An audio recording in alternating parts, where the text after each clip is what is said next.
Alright, this is this morning's TPO roof. Probably the first barn-shaped TPO roof I've ever cleaned. But it's pretty cool.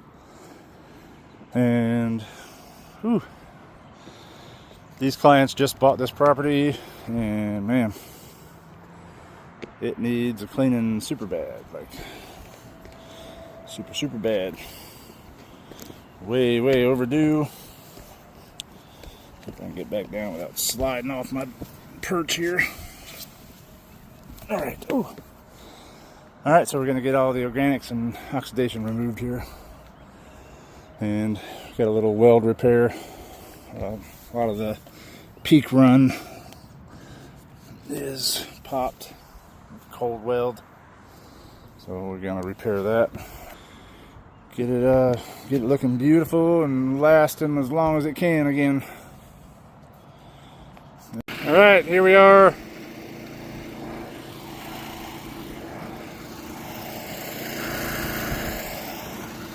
TPO now. We got to come up with the welder, like I said earlier in the before video, and just hit these welds where they're all loose, popped. Actually, it's cold weld, but here we are, cleaned up.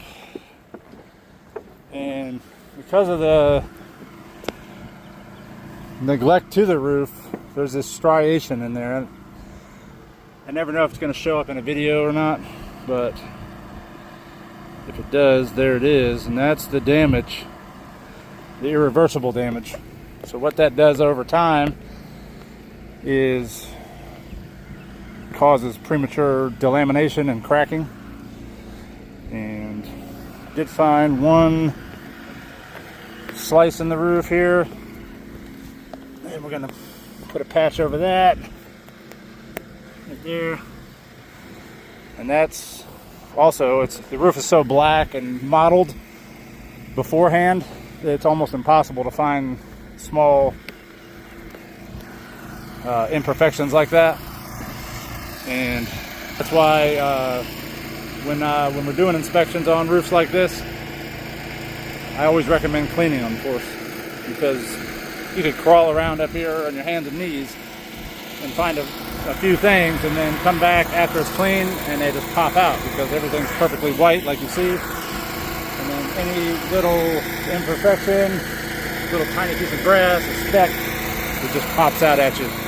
So if you're having your TPO roof inspected, have it cleaned first, so that anything that's up here doesn't get hidden in the organic or the oxidation growth.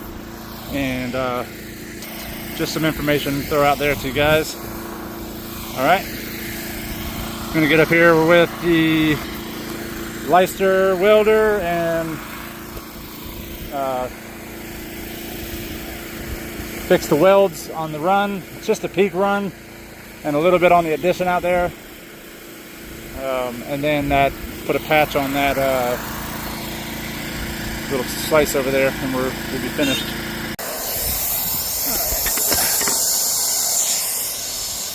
So this is where that little slice was.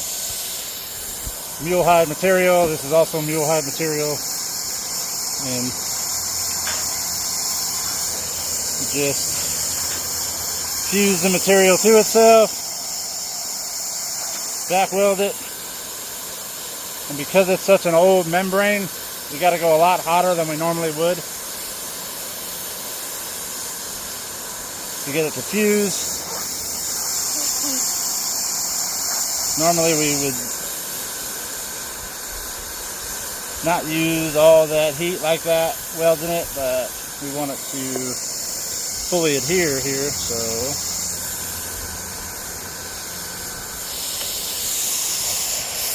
kind of an overweld.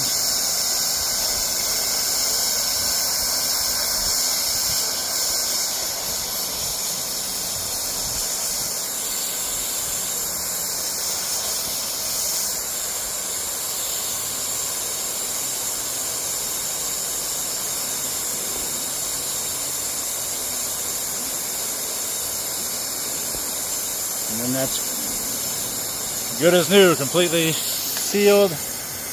Everything's back and fused as one.